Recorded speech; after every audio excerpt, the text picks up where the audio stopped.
We will call to order the August 25th Board of Education meeting. We'll start with the Pledge of Allegiance.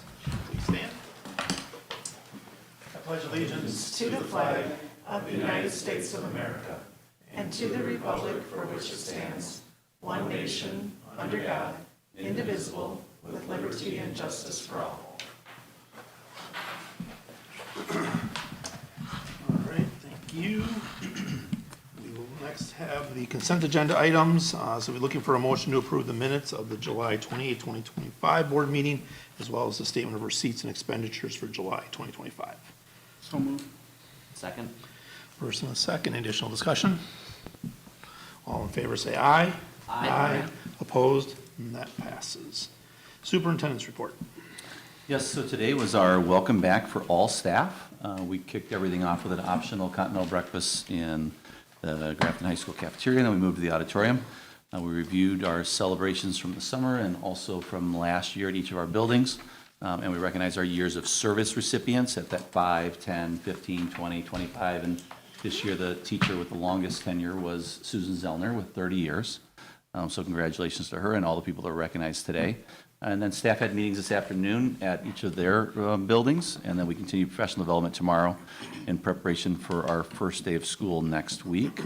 Our theme for the 25-26 school year is Inspiring Innovation Today. So staff were given a t-shirt at their faculty meeting today. And we'll be doing an all-staff picture tomorrow during some of our safety training that we have. And then looking ahead to our first day of school, we have staggered starts because of Great Start conferences, as well as some of the special things we do for 6th graders and 9th graders. So our first day of school for grades 6, 9 through 12 are on Tuesday, September 2nd.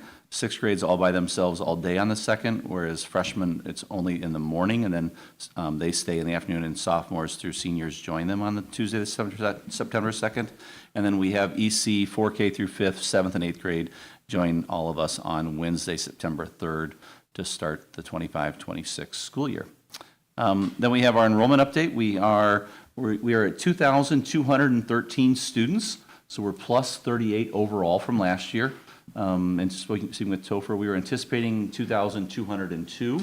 So we were anticipating being up, but we're about 11 students higher than we thought we would be at this point with our enrollment. With the 5th grade moving to the middle school, our elementary numbers are hard to compare because you have one less grade at each of our schools, and the middle school seems a lot larger. But overall, we're 38, 38 students is an increase for our enrollment. Construction update, Topher has that, but one thing I will say about that is our John Long Middle School ribbon cutting ceremony is on this Wednesday, August 27th at 5:45 p.m. We will be on 9th Ave and Hickory and using that entrance there, locking off the new parking lot that we have there with some chairs for people to need to sit, but it'll be a short, brief ceremony. I'm speaking, Mr. Nada's speaking on behalf of the board, and Ryan Schmidt from CG Schmidt will be saying some words also as our construction firm. And then we'll have it open for people to go in and take tours of the building. We'll have some of our student ambassadors there if people want to take a tour, if they want to walk through the facility. It's also our sneak peek night, so there'll be a lot of parents and students that will already be there, but people will be able to go in and see the 5th grade edition, and then also see the remodeled LMC, the cafeteria, and if they want to look at the science rooms, they can. The office has been redone as we've added onto the health room space and redone the main entry, so it's a safer environment for check-in there. So excited to have that occur this Wednesday at 5:45 p.m. with the optional tour following that. And with that, I'll turn it over to Topher for construction update. Yes, so excited to bring essentially what would be the final construction update for the John Long Middle School expansion project. We are substantially completed and moved in. We're not completely unpacked, so there's still quite a bit of work going on, unboxing things, but that's something you might see anytime the week before school starts. Teachers in, taking stuff out, getting their room ready.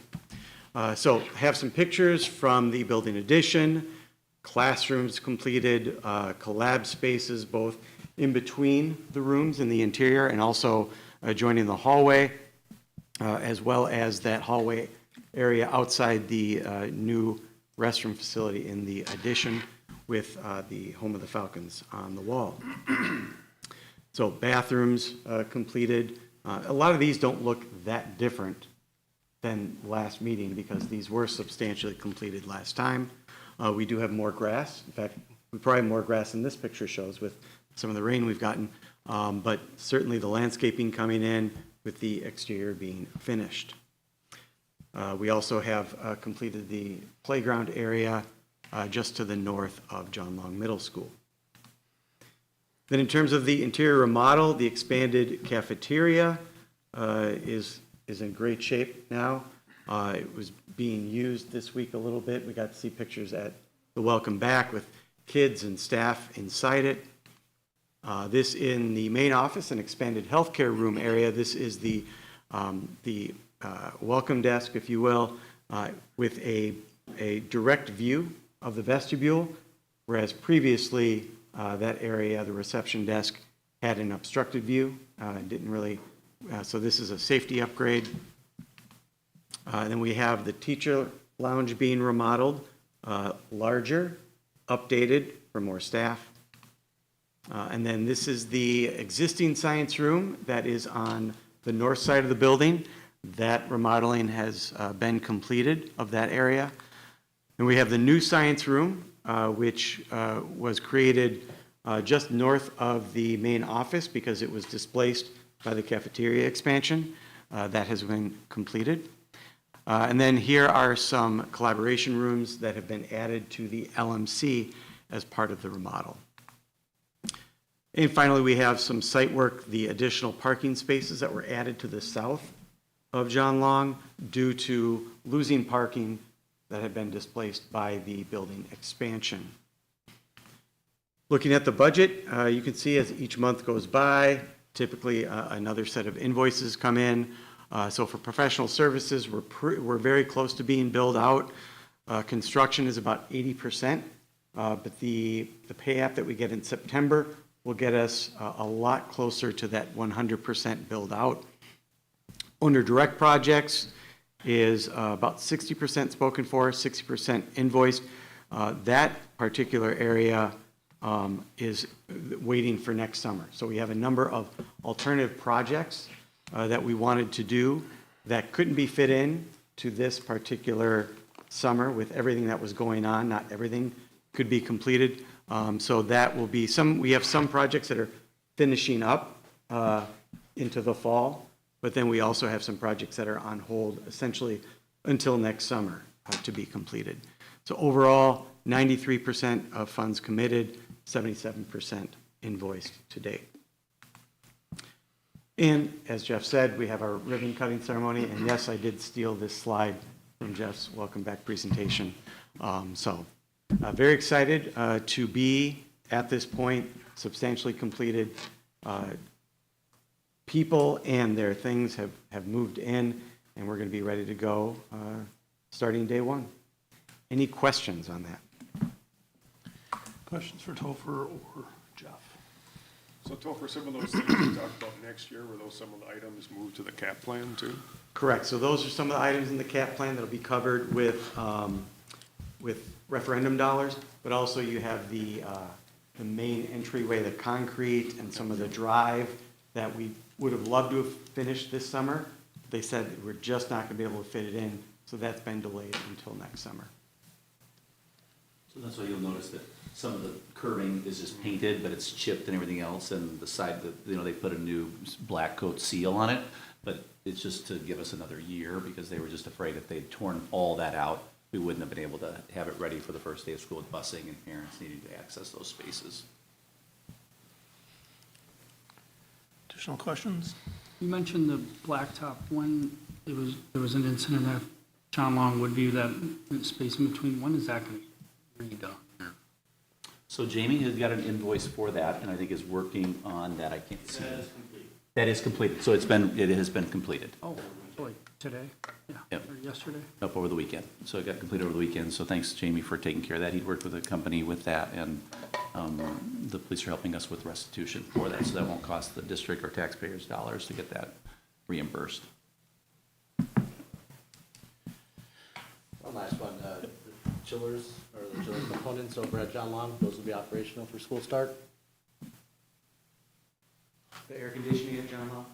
So yes, so what they did today, they trained until that, they're going to replace the entire rooftop unit, but they have portable air conditioning inside each classroom. Great. Thanks, Jamie. I think we have is it 19? It's approximately 19. I believe I think it's 19 portable conditioners that they have to be able to cool that entire space until we can get that moved in. I don't know if that's in at our first day off or the PEA. September 20th, I believe. Is that right?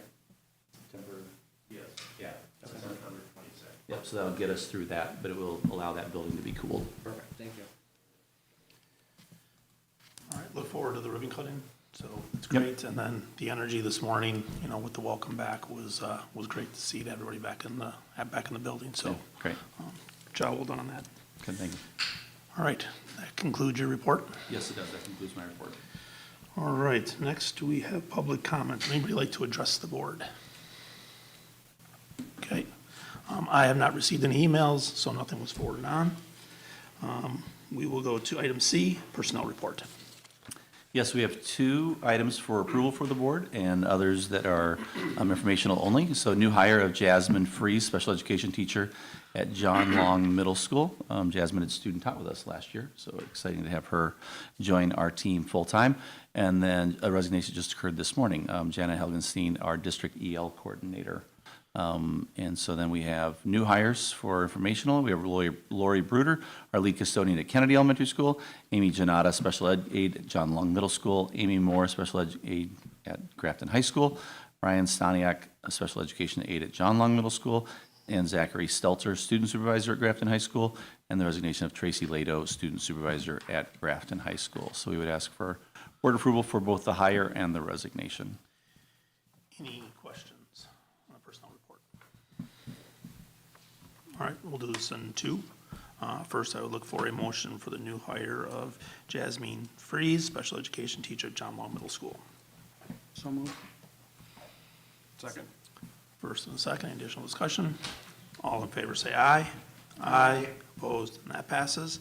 And then I would look for a motion for the resignation of Jana Helgenstein, district EL coordinator. So moved. Second. Additional discussion? All in favor say aye. Aye. Opposed, and that passes as well. We welcome Jasmine as well as our other new hirees and wish Jana and Tracy best of luck in their future endeavors. Item D, 20-year cap pen, Topher. Yes, so excited to bring the CAP plan back to the board as we do each August for approval. We did get a preliminary look at the capital maintenance plan back at the May Finance Committee meeting. Then in July, we did approve a transfer into Fund 46 that was booked back into the prior year. We've also now had a chance to kind of close the books, find out what costs actually hit the 2024-25 fiscal year so that we know where we stand. So in the board memo in your packet, there is a list of these projects that were either completed or partially completed in the 24-25 fiscal year. Some of them will certainly bleed into the next year, as a lot of summer projects do. If it's not completed by June 30th, then some of those costs do follow into the following year. So these projects did cost the CAP plan about $990,000. That, of course, was with some of these projects as essentially alternates into the referendum, being covered by the referendum, primarily the projects at John Long Middle School. Then we have newly identified projects in the CAP plan, and those are highlighted in blue in the spreadsheet that was shared with you. And so those have been added to the plan. Once we take a look at the total cost over the next 10 years, projected cost of all the projects we anticipate doing, and looking at the amount of the annual transfer from Fund 10 into Fund 46, we can track where our fund balance stands, and basically in 10 years, over the next 10 years. This cap plan is fully funded. It's in a much better spot thanks to some help from some referendum funds that will keep it healthy long-term and avoid having to increase that transfer into Fund 46, eliminate or decrease that transfer, which of course keeps more money in Fund 10, more money in the classroom. So any questions about the cap plan, projects that were added, projects that were completed? Yeah, I have a couple questions in reviewing this cap plan to the last one, and Jamie might be able to shed some light on some of them. I know generally, there were some things added, like Topher you alluded to, and then I was also looking at things that actually came in less compared to the last cap plan, like the tennis courts up here came in a little bit less. Like the bleachers here in the gym, though, is up a little bit from what I saw. Yep, so that is, that's higher because of the installation cost. So there's the bleachers, but when Jamie went in and dug into it deeper, they were going to cost more because of installation, so we updated that as well. Okay. Very much a living, breathing document. Sure. Jamie and I meet once a week, and some of those weeks, we update some of the numbers in here. And then at John Long, the air conditioning condensing unit, I think in the cap plan you sent out, Topher, it had west, and I'm assuming, is that the combined of the Yes, main gym yeah, and the tech the area? west shouldn't be in there, sorry. So no, there's two different ones on the west side. But we had it broken out into two different sections, but we're not being billed that way. So I decided it would be better to combine the total cost into one and just apply those invoices to that one particular project. So Okay. those are two different units on the west side of the building. Good, because then that total for the single now would appear to be like 70 grand less than the prior two combined from when I looked. So that's good. Yes, sorry. Yeah, and like I said, there were I think the security cameras came in a little bit less too, but like you said, we're fully funded. I actually we're funded through 38, 39, fully funded until we start going negative. But that's a Potentially having long to- ways off, and Yeah. a lot of things will change. As you said, Yes. weekly they change, so I think we're in a real great spot. So thank you to you and Jamie for all the work in putting this together. I think it bodes well for preserving our buildings and keeping them up to date and planning for all the maintenance and updates too. Any other comments or questions? Other than that, I echo what Mark said. Thank you for all the work to do this. This was a commitment that we made to the community, and we've certainly followed through and done that, so thank you for that. With that said, I would look for a motion to approve the 25-26 cap maintenance plan as presented. So moved. Second. Additional discussion? All in favor, say aye.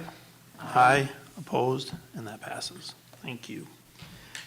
E, DPI Special Education Model Forms and Policies and Procedures. Amanda. Good evening. All right, I'm here to talk about Policy 2460, which annually directs the board to adopt the DPI model policies and procedures as they relate to special education, so that we can maintain compliance with all of our federal and state laws.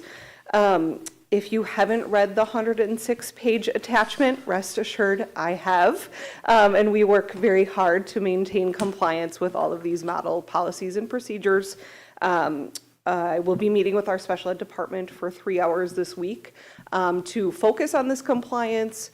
And on a side and related note, we have our procedural compliance self-assessment coming up, which Jeff alluded to this morning, which is our audit that DPI directs all school districts to do every 5 years on all of our IEPs. So this is immensely helpful in keeping us on track with all of those state and federal regulations. So it is our recommendation that we continue to adopt the most current DPI manual, which is from 2022. Any questions for Amanda? Okay. I would look for a motion to adopt Wisconsin Department of Public Instruction Model Local Education Agency Special Education Policies and Procedures as the board's official policy. So moved. Second. First and a second, additional discussion. All in favor, say aye. Aye. Opposed? That passes. Thank you very much, Amanda. All right. F, Donovan Group Staff Survey Results.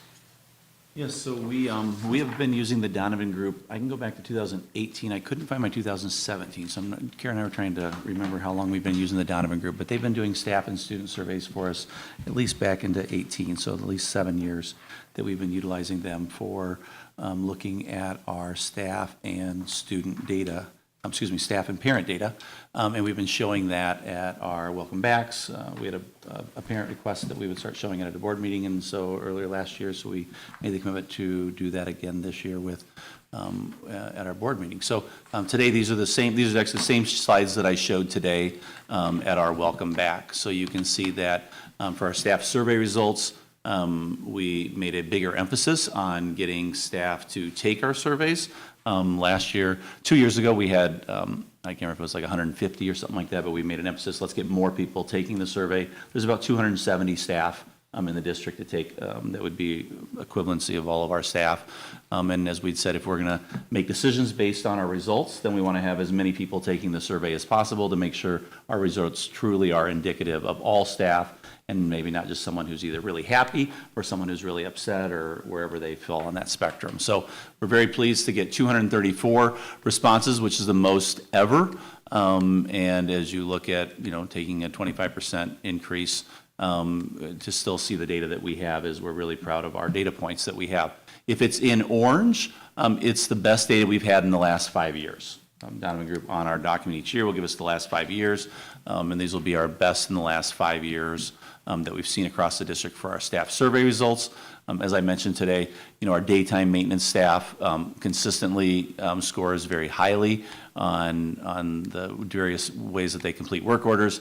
You can also see that our technology staff is also scored very highly on how well they respond to teachers and staff that need help. But with 98%, I'll just emphasize, I'll let people read all of them, but the orange ones I'll emphasize. So the vision for our district is clear. That's great to have 98% when we've moved into Vision 2030. Going third year of that, having the board set that as a vision for us to look forward. It's great to see the positive response to that. And this is agree or strongly agree is what we would, this comes down to. 98% feeling safe in their building, 97% teachers using student data to improve instructional practices to meet the needs of diverse learners. We can see 97% of teachers working together. So those things of looking at data, working together, those are part of our professional learning communities, staff working together to improve student learning. Having 97% of our staff recommending a school or department to a friend.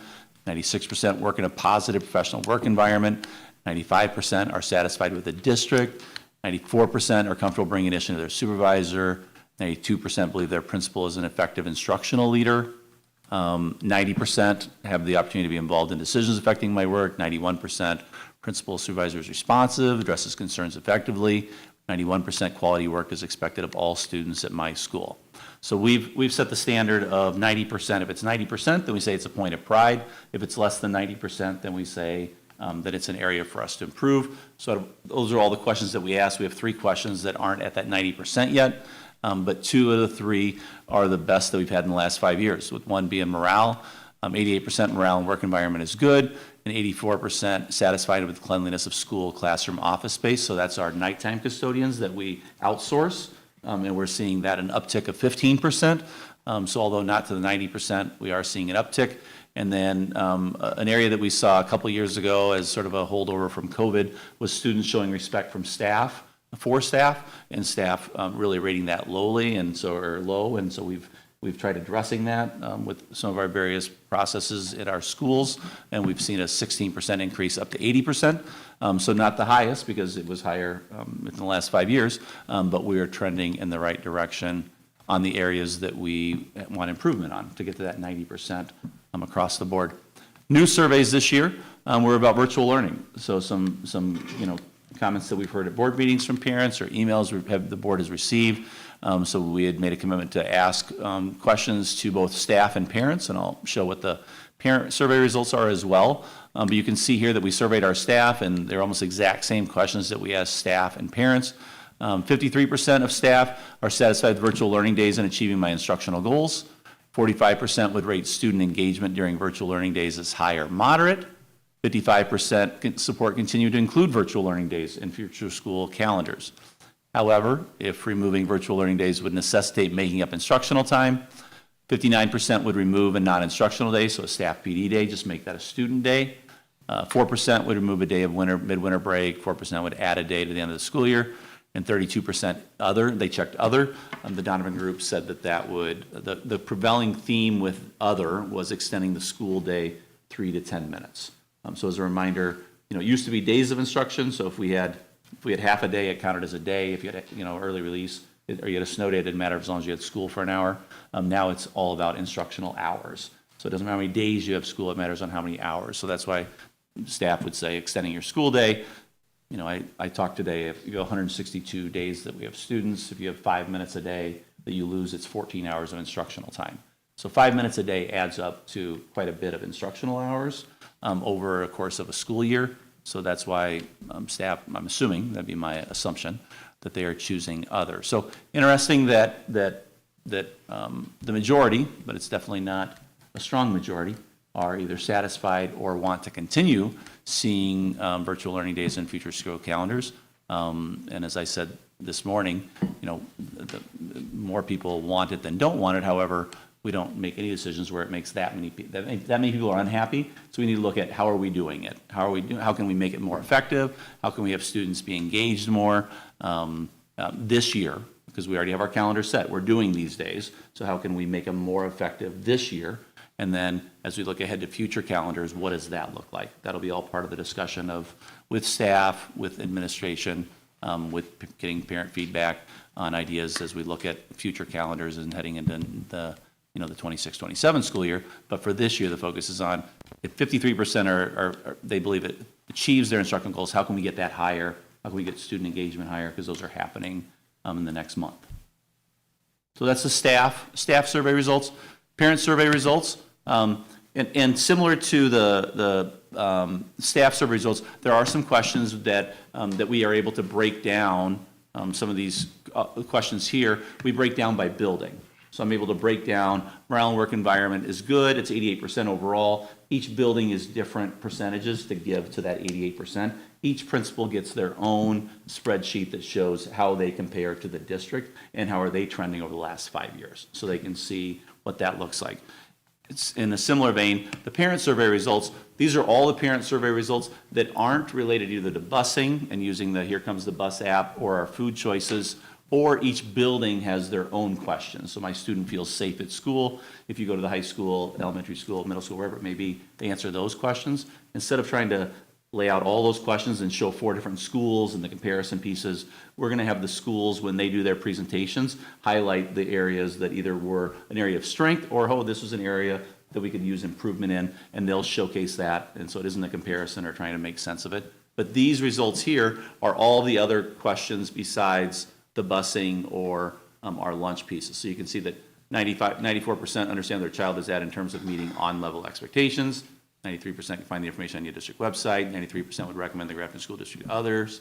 92% are satisfied with the Grafton School District. 91% believe their child is adequately prepared for the next grade level or post-high school pursuit. 89% believe the school board superintendent make decisions aligned to the district mission. 87% believe the school board and superintendent are effectively improving the district.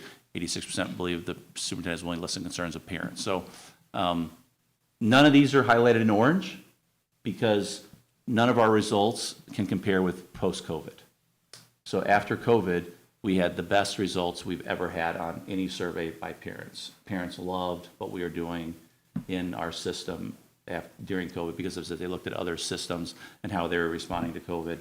So none of these are top 5. If you look at the COVID year, there are multiple pieces here that would be the highest that we've ever had before. And to see as many as we have above 90%, I'm really happy. And it almost mirrors with some of our staff of them feeling happy and recommending their school or department to a friend aligns well with them. 93% recommending the Grafton School District to others as well. And then we asked the same virtual learning questions, and it's almost exactly what our staff said, which is interesting. You had 52% are satisfied with including virtual learning days in the school calendar. 47% feel their child engages in learning during virtual learning days, and 52% support continuing to include virtual learning days. So I think it was 55 with staff, you're down to 52%. So it's still a majority, but it's a small majority, but that do see the benefit of having virtual learning days. And then they had, out of the 4 things that they picked, removing a non-instructional day, 51%, 18% remove a day of midwinter break, I think that was 4 for staff, add a day at the end of the school year, that was 4 for staff, and then 14% was other, and they also picked extending the school day minutes. So similar themes as we look at it, so definitely people who see the benefit of it, but then also people who don't see the benefit of it and aren't seeing their own children as engaged as we would like them to be as teachers. Our teachers said the same thing, or our staff said the same thing, as parents did as well. So we shared this today with all staff, and we'll be having discussions with our leadership team, with our teacher leadership teams, with our union as we look ahead to future changes and how we can make it more efficient and effective as we move forward. And that takes me through all of our staff and parent survey results. Any comments, questions on the survey results? Great data to have. You know, Yes. I mean, as we go through and do this, and obviously from the district standpoint, the virtual days, as we get ready to go to John Long, gave us the opportunity to take large masses to other schools for on-site visits and those kind of things. So certainly see the benefits of and challenges of both sides. So Yeah, it did allow us to either go on site visits or bring multiple grades together for a PD that we wouldn't be able to get subs for as we look at curriculum pieces or looking at other site visits or doing various pieces for professional development that we would not have had time for, which has been very beneficial to move our district forward. Some of the Act 20 training helped us quite a bit by having these days as well. So it's helped us, and our scores are showing that when you look at third grade reading scores being the highest that we've ever had, ACT score at the highest at the high school that we've had. Like, I mean, we're seeing some really great things, 2 students having a perfect score. I mean, you're having some really good results, but our staff and parents are aligned that there is a need for improvement in this area. much more discussion to come. Much more. Yes, sir. All right, well, thank you for sharing that. I think that's a good thing for us to do, not only today, but as well as going forward after we share that with staff. So that's great information.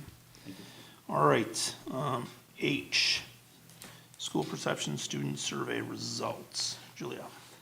Yes, good evening. So this spring, the Grafton School District partnered with School Perceptions to administer a student survey to gather information on Vision 2030's KPIs. You can see the 2 KPIs listed there, LR2, which was develop a grade 3 through 12 survey to look for 100% connection rate for our students at school, and LR4, which was develop a 3 through 12 student survey with an emphasis on 21st century skills. So the survey was administered in March of 2025. We had 1,517 student responses that were collected. That's a 92% participation rate. We did a really good job of making sure that students were given time to do it during the school day. Students who didn't complete it were maybe absent. It was right before spring break. And then they were emailed the survey and possibly didn't complete it. The students were asked a variety of questions and could select on a scale of 5, either definitely, sort of, not really, or no. And then there was also an option to say don't know or doesn't apply if they didn't know how to answer that question. So each question that was asked fed into an index, and you can see the 5 index listed here. And then you can also see our average score for the 2025 survey.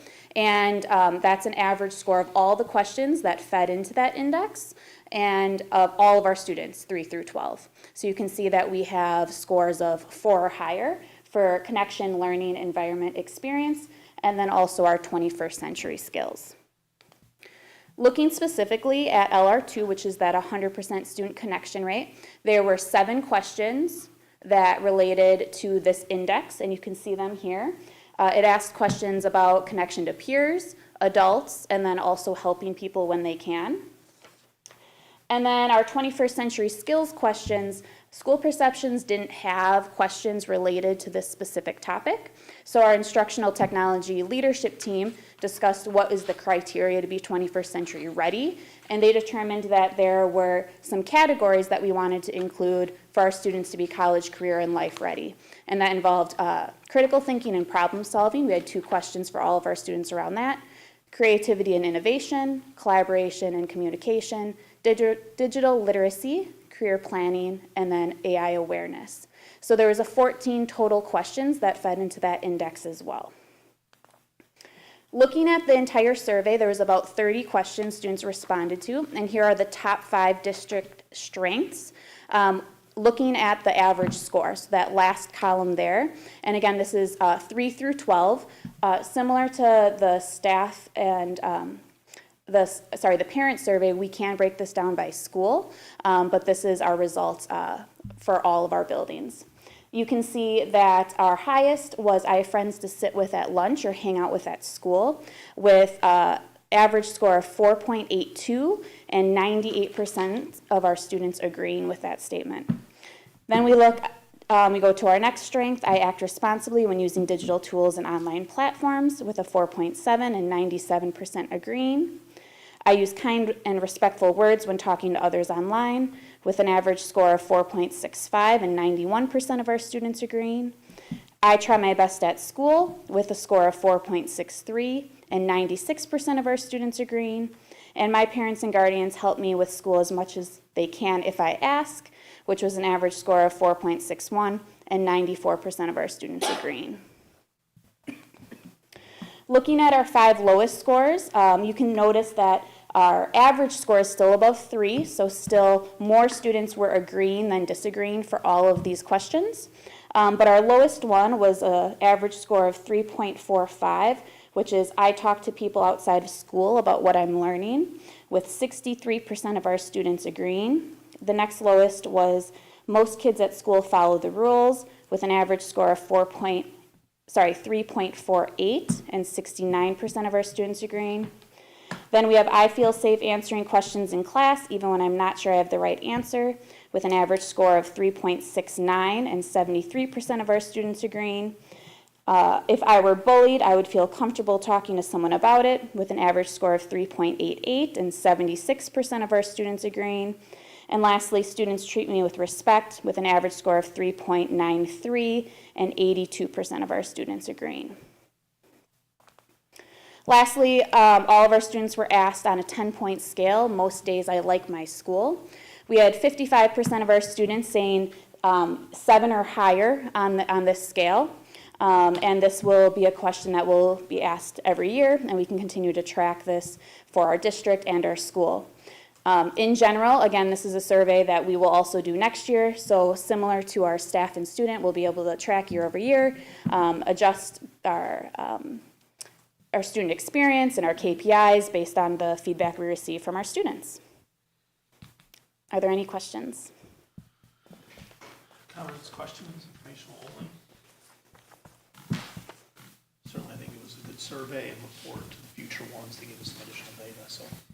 Great, thank you. Thank you very much. And you get to stay. I will stay. For implementation of AI guidelines for grades 3 through 12, 2 through 12. Yes. So to prepare our students to be college and career and life ready, the Grafton School District created a task force to establish guidelines for students and staff around AI usage. The task force was made up of elementary, middle school, high school teachers, as well as instructional coaches and district-wide staff. Our goals were to create guidelines for staff and students, review AI programs for district-wide adoption, and provide professional development and next steps for staff. So after multiple versions and discussions, not only with the AI task force, but also with district leadership team, we created guidelines with the following topics. You can see we have some general principles that are listed, some non-negotiables, specific guidelines for staff, guidelines for students that mirror the guidelines for staff, how we can cite generative AI, how to use AI on assessments, and then some resources for staff and students. The full guidelines are posted on the Teaching and Learning website for everybody to view, and there will be a letter going out to families as well. In addition, the task force looked at a variety of AI programs specifically designed for schools and recommended the purchase of Brisk. So Brisk is an AI tool that will support teacher and student AI usage. Some features include tools for teachers to check student use of AI, resources to assist with teacher productivity, and then there is also Brisk Boost, which is a secure interface for students that allow them to interact with AI safely and does include teacher oversight of how the student is interacting with the AI chatbot. The reason why the AI task force selected Brisk was, again, to create a safe space for students to practice interactions with AI. We know it's the future, it's here, and we want to make sure that we're getting our students ready for what they will experience post-high school. It also complies with FERPA, COPA, and state privacy laws. Brisk does not sell data, so any chats within Brisk, it's not being used to train other AI models, so it's a very safe resource for our teachers and students. There are no ads, and then also in that Brisk Boost, it will flag staff on inappropriate usage if a student is being inappropriate with the use of AI. In addition, we do have another tool available to staff. It is Google Gemini, and this will also be available to students. This is an AI tool that's included with our Google Education Suite, and it does support teacher and student usage of AI. Some features that are included are tools for teachers that are embedded within our Google Workspace, so using it within Docs, Slides, and Gmail. And then it also allows our students to practice prompt creation. So Brisk doesn't have that available within their suite yet, but Google Gemini for Education does, and we know that prompt creation in AI is an important skill for our students to learn. And because it is part of our Google Suite, we do have some tracking capabilities through the tech department. So again, why Google Gemini? It creates a safe space for our students to practice AI prompting with available oversight. It does also comply with FERPA, COPA, HIPAA, and state privacy laws. And the data is not sold or used to train AI models similar to Brisk. In addition, there are content filters and fact-checking prompts, and there are no ads as well. I do want to note that Google Gemini for Education is different than a Google Gemini personal account. So we want to make sure that if you're using Google Gemini on your personal account, you understand that it does not follow the same things, but because we are a school, we have some extra protections. So our next steps, again, I mentioned there's going to be a letter to parents sent out about all the information that I shared this evening. There's also going to be some work this week on teachers adding a statement to their syllabus at John Long Middle School and the high school. We want to make sure that we're very clear with our students on how they can use AI in the classrooms so that there's less gray area when they're working on assignments. There will also be some ongoing training for teachers, which is starting this Wednesday, and we will continue to evaluate the rollout of the guidelines through the AI task force, receiving feedback from teachers and staff, as well as using those student survey results on the school perceptions next March to see how our implementation is going. Any questions? Comments or questions? Informational only. Good to be in front of this. I mean, obviously AI is here and we have to deal with it. So appreciate the task force being put together, and I'm sure our teachers are going to need the additional training, and it'll be a rollout for our students and teachers, but it's certainly good for our school district. All right, any other? Good, thank you. J, GHS cell phone policy. Mr. Manti and Mr. Kalina are going to present on this topic for us. Good evening, everyone. Thanks for giving us the opportunity to talk to you a little bit about our cell phone procedures update at Grafton High School.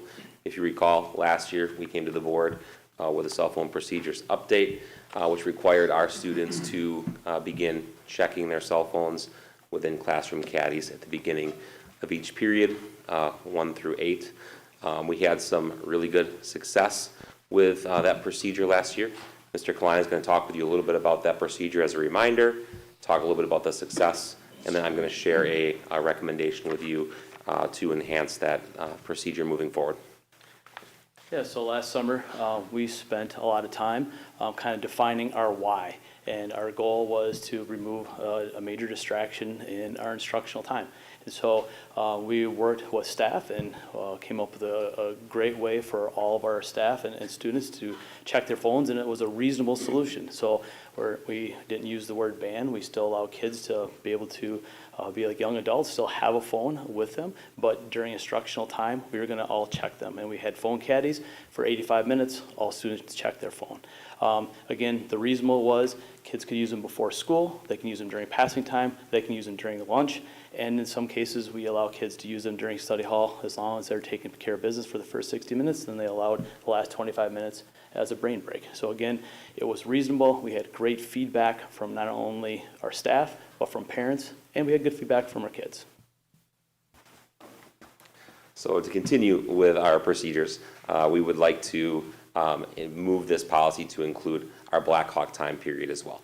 Our Black Hawk time period is our instructional period at the beginning of the day, where students have some choice in terms of where they go. Teachers can also request students, but it's a period that we want them to emphasize and be as effective as possible during that time as well to get their day off to a successful start. So we simply want to take this policy and procedure and enhance that by including Black Hawk time as one of the periods where they are checking their phones.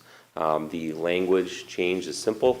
It's right up on the screens. We would just take out the and study hall from the first paragraph, and we would change periods 1 through 8 just to all instructional periods, including Black Hawk time. And just one important thing to note, as I included in the memo, students will continue to have access to their phones during passing times, lunch, and within study hall parameters. So it's just the Black Hawk time piece that we're requesting. And that's it. Thank you. Comments, questions?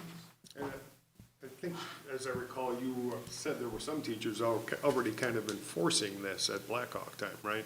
Yeah, so there are some teachers that would do that just on their own, yes, already enforcing that and understanding it was working so well in their periods 1 through 8 that they were just doing that on their own with Black Hawk time as well. Yeah, that's accurate. Anyone else? Nope. Okay. Thank you for the presentation. Okay. With that, I would look for a motion to adopt the GHS handbook language to reflect the cell phone policy change as described above. So moved. Additional discussion? All in favor say aye. Aye. Opposed? That passes. Thank you very much. Okay, student overnight trip request. Yes, we have one student overnight trip request that we would ask for board approval for. It's for the Grafton High School girls basketball team, the winter holiday tournament in Wanakee with Coach Matt D'Amato. You can see the chaperones that are listed, the 3 females, Lisa, Tori, and Lindsay, that would be going along with them. And it's 12:29 through 12:30, where they're staying at in Middleton. And they do fundraising for their free throw-a-thon to be able to support that. So we'd ask for board approval for this tournament in December for the girls' high school basketball team. Any questions? Otherwise, I look for a motion to approve the trip request as presented. So moved. Second. First and a second, additional discussion. All in favor say aye. Aye. Opposed, and that passes as well. L, board meeting schedule. So our September meeting is also our annual meeting. So our annual meeting will start at 6 o'clock. And then that will be followed by our regular board meeting no earlier than 6:45. That brings us to adjournment. Do we have a motion to adjourn? Second. All in favor say aye. Aye. Opposed, and we are adjourned. Thank you, everyone.